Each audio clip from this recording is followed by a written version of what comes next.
Welcome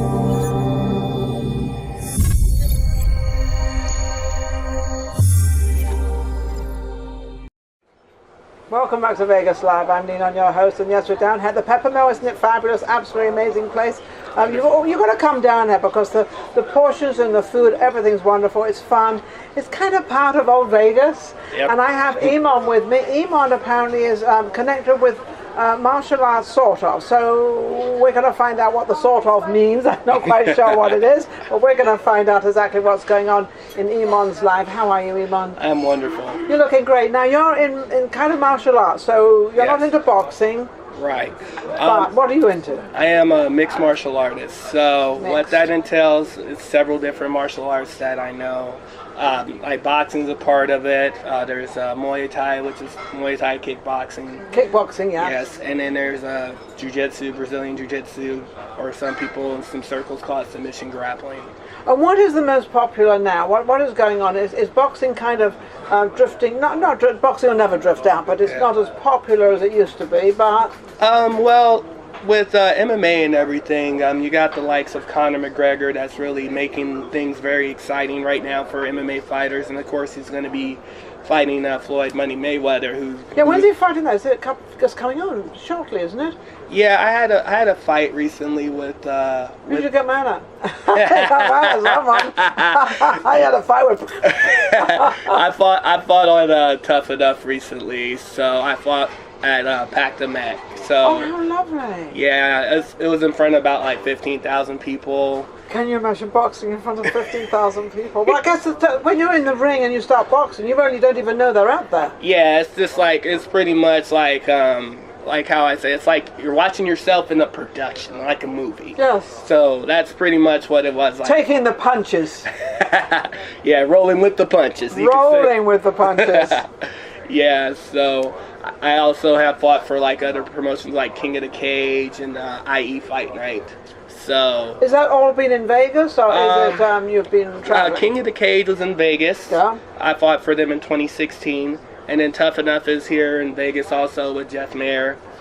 So there's other promotions I'm probably looking at fighting right now currently. How do you get your fights? How do you get into this to make sure that you are actually doing what you want to do? Because there's a lot of competition. Yeah, back when I was a little bit younger, in 2009, that's how I got my start.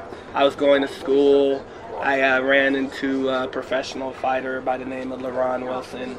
I started to spar with him. Yeah. And I just fell in love with it. Like, I fell in love with the process, the training, and everything.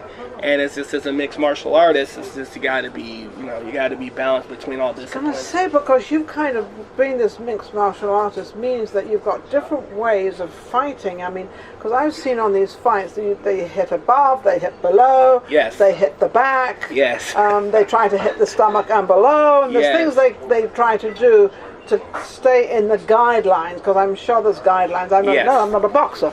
Right. But they have guidelines. So what is your thought when you go into the ring? You know that person you're going to fight, right, sort of know them, right, and so and then he might change his angle, you might change your angle. What's your best angle as of, by the way, did you win? No, oh, shucks. Yeah, it happens in the game. It's just like we learn from our defeats. So what do you do to try to win? What is your best angle you feel? Well, with me, I try to do like a mixture of everything. Like, I look and I assess my opponent, look at anything for like weaknesses, things of that nature. Yes. But I also make his weaknesses my strength, so to speak. So it's almost like when you're making like a good, like a cake or something. You just got to have the right ingredients. The right ingredients, to make a perfect cake to where it tastes wonderful. Yes. And it's just like that as a mixed martial artist, You just got to be very well balanced. Yes. It's like you got to have the right ingredients to be able to defeat your opponent in battle. Okay. Now, what about, that we've heard a lot about head injuries. Right. And so I noticed that in football or whatever games, most games, they seem to have helmets on. They seem to have a protection. Right.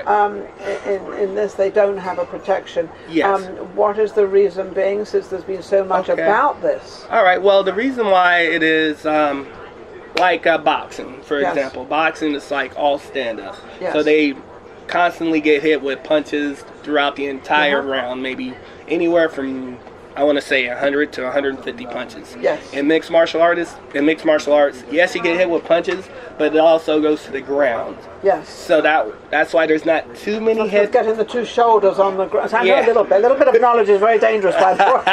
And you have to keep the two shoulders down on the ground and then one. Keeping them on the ground and wrestling and stuff like that. Yeah. So that's why there's not too many head injuries because of that aspect. Because it's not the head, it's more the body. Yeah, it's body more like heals. Yeah, the body. So it's more like you'll hear more about more bodily injuries and stuff like that. Besides head injuries and stuff. So. Have you ever had any bad head injuries that you know of? Because when you're hit in the head, you might not know about it. I've been very fortunate. I haven't had any serious injuries or anything like that. Just bruises, but no serious injuries. So you don't really go, if you're a boxer, you really don't go for the head. Right. You know, they say kill the body, the head follows, right? That's what they say. Yeah. That's what they say. So when you punch them in the side or wherever are there certain places that are more safe to punch them in that you will be aware of that you won't hurt them? With the aspect of it is, you gotta be in there to hurt your opponent. But there are certain areas that you tend to aim for, like maybe like the chin, because it's a pressure point there. So you have pressure points. Yeah, there's like little pressure points, like the chin takes like 10 pounds of pressure. Really? Yes, and in the temple. In the temples. Yes. Like example, there is a celebrity by the name of Suge Knight who got into a fight with a guy who was maybe 150 pounds. Okay. He ended up knocking out Suge Knight because he hit him right in the chin. Right in the chin. Yeah. So it's not always the size of the person. It's always, it all depends where you hit. Exactly. The powerful place to hit. Exactly. And of course every boxer knows that. Yes. Absolutely.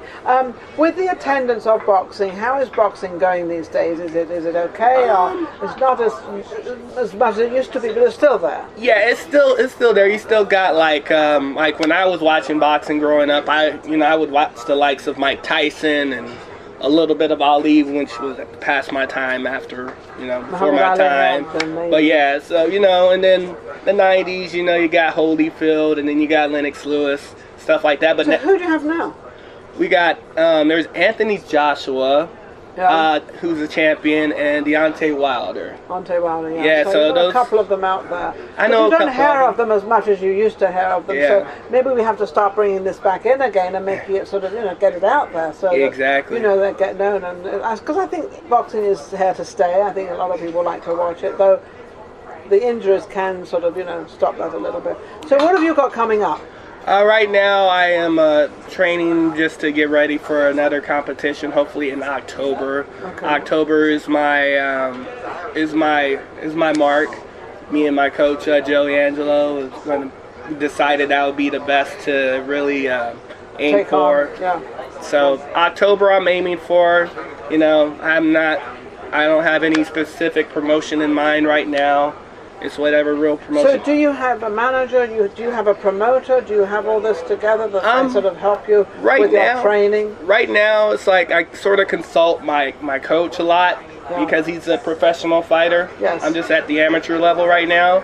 But with him, I consult and I'll be like, hey, what do you think of this? And then I also have professional fighting friends that I also consult with. And how often do you feel that you have to practice a day to become like a Muhammad Ali? Come on. Well, honestly, when I'm in training camp, I try to train at least three times a week. 3 times a week. And then I do my strength and conditioning like at least 2 to 3 times a week as well. Yeah. That's wonderful. So how old are you? I am 33 years old. Oh, 33. I thought you were much younger. Oh, thank you. Much younger than that. Thank so you. You're doing good. Anybody wants to reach you out to find out about you, how do they reach you? Yeah, they can hit me up on Facebook, Emaun the Mainevent Greagor, my athlete page, Instagram, Emaun Greagor. On Twitter, I'm at eGreagor. He can be found. I could be found, yes. And also, my name, EmaunGreagor@gmail.com for anybody who wants to, sponsor me. I'd like to thank my sponsor, Mike Aggression, Total Aggression Clothing. OJ House of High Life, just all my sponsors who helped me for my last fight. Isn't that amazing? Well, thank you all the sponsors out there, whomever you may be, thank you for promoting him and putting him where he wants to be. We'll be right back. Vegas Live with Nino.